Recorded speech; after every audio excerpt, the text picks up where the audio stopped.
Good morning. Is it morning? No, it's not morning. It's midday. I know what time of day it is. ADHD. Could still be yesterday for all I know. Good day. G'day.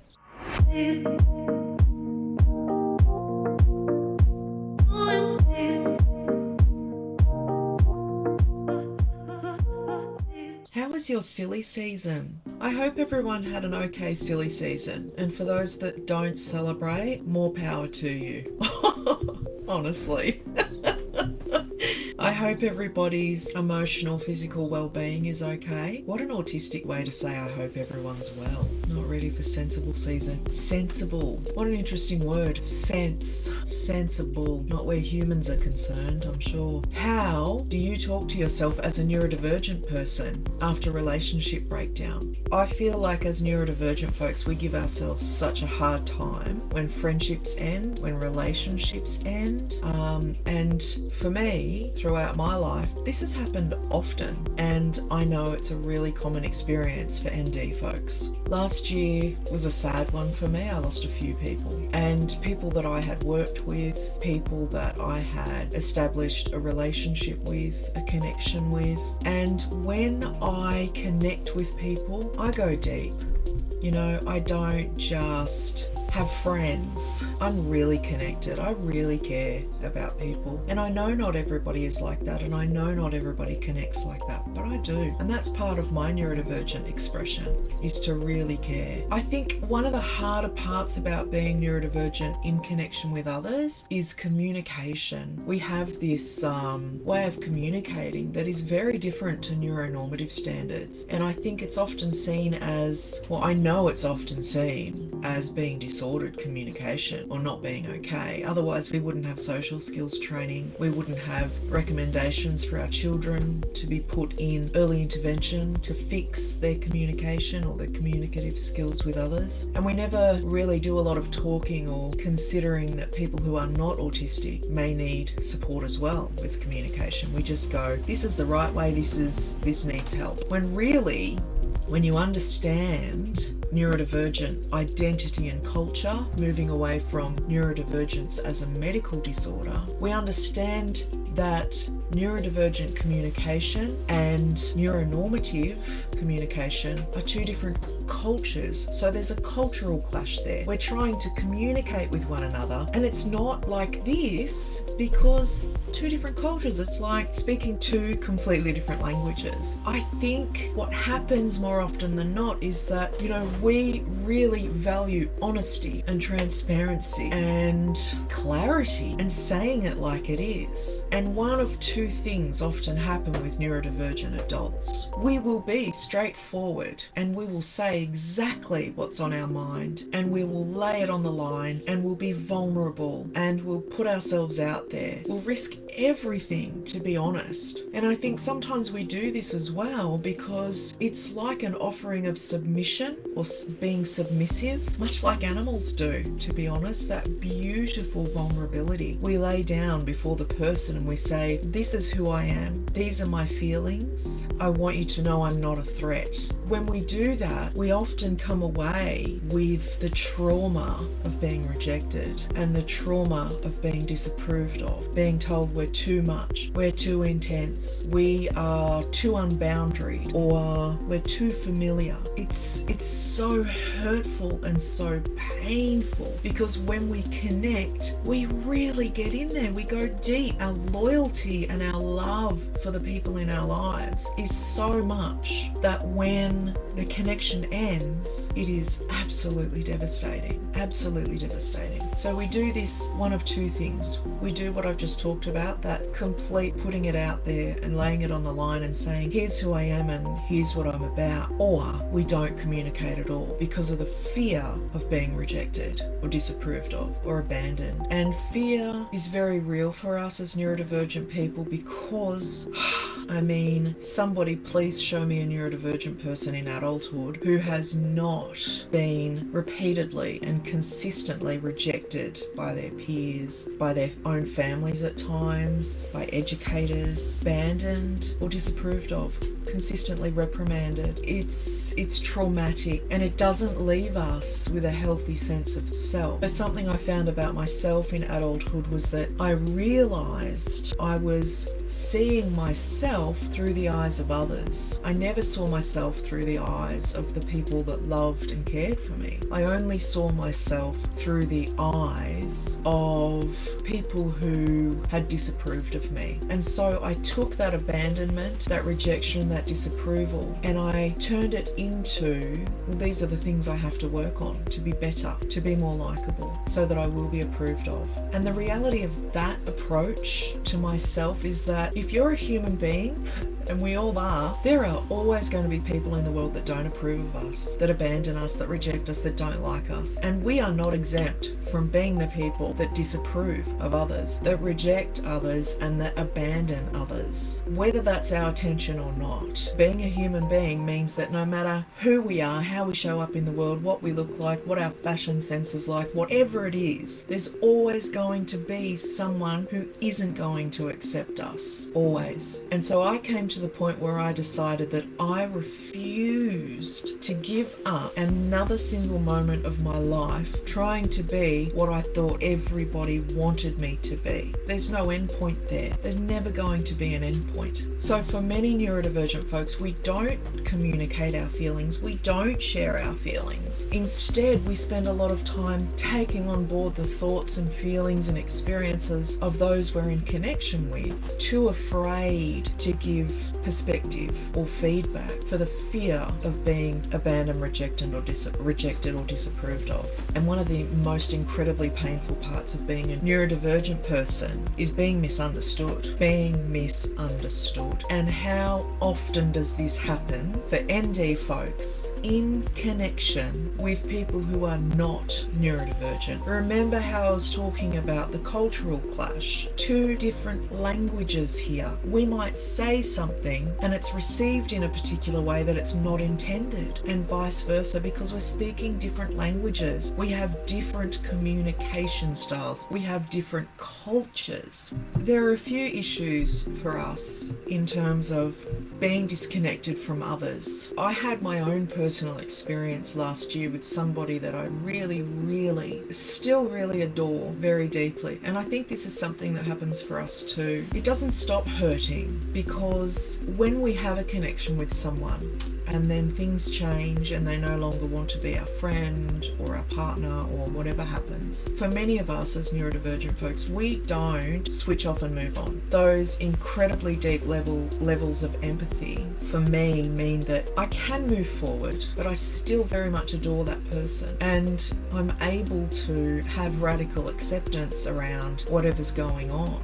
and for it not to change my feelings about that person. That is what prolongs the pain and the sadness for many of us as well. I think also that trauma that we experience in adulthood and in childhood and our teen years of being rejected or having relationship breakdowns is because we don't often get feedback. Sometimes people completely ghost neurodivergent people, and it might just be something as simple as, well, they're too intense, I'm not going to communicate that to them because I don't want to hurt their feelings, so I'll just ghost them. And that makes perfect sense to them, but not to us. So we're just left with someone who's backed off, who's not hanging out with us anymore. I've seen my own children have best friends at school who no longer want to be their friend anymore for whatever reason, and it's devastating, absolutely devastating, because there's no feedback on why or what's happened. And so when we often ask those people that back off, well, has something happened? And they say, no, everything's fine, I'm just tired, or I've just got a lot on. That leaves us very confused, because in our heart, we know the truth. We know something's happened. We have a really good intuition about this.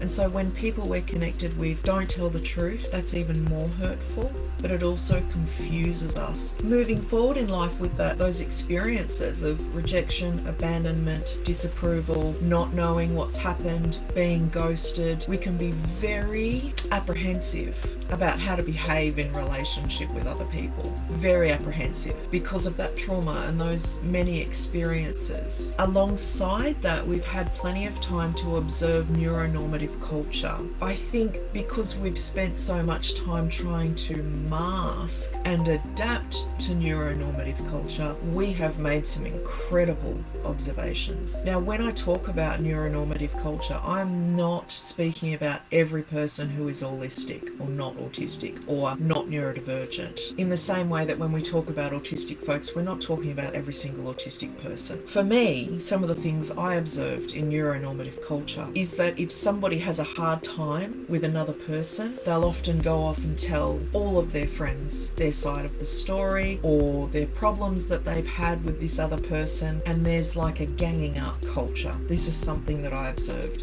as a teacher, as a parent, as a person, at school, in the workplace, outside school, as a parent. It happens everywhere. Neuronormative culture consists of cliques and groups, and often in adulthood, if there's an issue that someone has had, they take it back to their group, and then there's the staring and the whispering and all of that stuff. Even if we meet somebody who is not neurodivergent and we have a connection with them, when something goes wrong, we are left only to be able to assume, based on experience, that they're going to go off and talk about us with everybody. Now, the sad thing about this is that we then take those experiences and we bring them back into our neurodivergent community with people we make connections with. And even though, as neurodivergent folks, we're quite what's termed by neuronormative standards as too honest and blunt, because we're traumatized people, even in our own community, we often assume that people are not being honest. People are not being transparent, and that they're all talking about us. We've had an issue with one person, so the entire autistic community is talking about us. I see this all the time, and it breaks my heart for the person because I totally understand where they're coming from. And I recognize it in myself. If I have a challenge or an issue or a miscommunication or something with somebody in my company, I worry. I worry that everybody's going to think I'm a bad person, and all of a sudden, that all-consuming, beautiful, fragile sensitivity just feels so unsafe to bear to all of humanity, knowing that there are particular people in the world who have particular neurotypes that do consist of having a predatory nature. For those of us who are extremely vulnerable, for those of us that have grown up in families where there has been family violence, alcoholism and drug addiction and all kinds of problems associated with unidentified neurodivergence. We grow up with that, and often we project that out into the world, assuming that everybody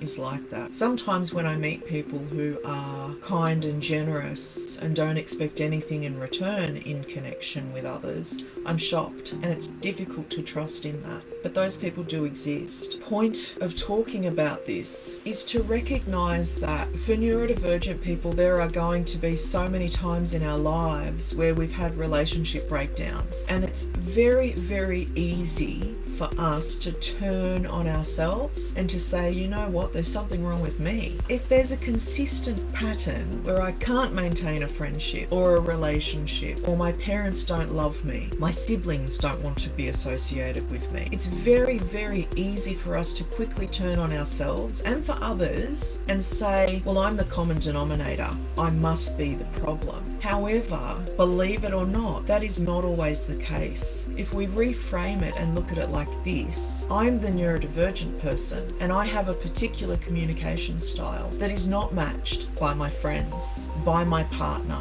by my parents, by my siblings, then of course there are going to be misunderstandings. Of course we are going to have issues or challenges or bumps in our connection with these people. And more often than not, they cannot be overcome because one of us is going to be misunderstood in a very bad way that will potentially end the relationship. And the issue around that is for neurodivergent folks, when that happens over and over and over again, we end up shutting down and we don't have time or energy to address the challenges in our connection with others, in our friendships, in our partnerships. We're so tired that so many of us just put the hand up and say, you know what, it's easier for me to shut this down and move on. It's easier for me to burn this bridge and move on. It's easier for me to shut myself away from people. It's easier for me to be alone. And that's incredibly sad, incredibly sad. So if you're out there and you're neurodivergent and you think that the world rejects you because there's something wrong with you, I want to encourage you to have a rethink about that, because it may be that your identity and culture is misunderstood. The foundations of what's in textbooks and what's presented to families when their children are identified as autistic, as an example, is doom and gloom. It's negative. It's literally considered a medical disorder. So if you have that tag and you go through life, people knowing or not knowing, but seeing that you behave in a different way, that you communicate in a different way, we're very quickly considered not right or not normal or disordered. I've got to do this because there's so many different awful ableist terminology. So much of it associated with our identity and culture. For so many of us, we start out as these really beautiful, loving, kind, radically accepting, neurodivergent children. We have those beautiful hearts, and then we're often taken advantage of, or we're bullied. Many times throughout life, there are neurodivergent adults who experience that in the workplace still. There's a relearning, there's an unlearning and reparenting of ourselves, and learning about boundaries and how we are to be treated. But before that, rebuilding an understanding of who we are and what we're about and why we deserve to be treated well, because for so many of us, our sense of self has just been obliterated and we don't have healthy self-esteem. And if we don't have healthy self-esteem, how can we command of others that respect? So many people saying, you know, I'd rather a painful explanation. Laura, your comment specifically, I'd rather a painful explanation to understand in regard to what's gone wrong in the relationship for someone to cut you off, right? Sometimes those people not wanting to hurt our feelings don't realize that we're going to be devastated and hurt either way. You can ghost us or not feed back to us what the issue is, or not engage in a conversation to sort it out, which is going to devastate us, or you can have those hard conversations, those really challenging conversations. And the most important thing to know about those challenging conversations is that there doesn't have to be a right and a wrong. It's just about hearing one another and coming to the understanding that we don't have to agree, but we can respect one another enough to accept one another's experiences and to talk about things and to work on them. And I think too, the rejection of sharing how we feel, wanting to address challenges or experiences, caring enough about somebody that we want to engage in a conversation and to resolve things. That's where that drive comes from. Silly season often means a lot of relationship breakdown, a lot of trauma. Many of us are still in that space of not feeling like we can say no to the family Christmas get-togethers and things like that, and I understand and respect that. Then we come away with horrendous internalized ableism or internalized self-rejection, self-loathing. I just want to say you are all amazing and all beautiful. I hope you all have an incredible afternoon. Thanks for being here. Bye-bye.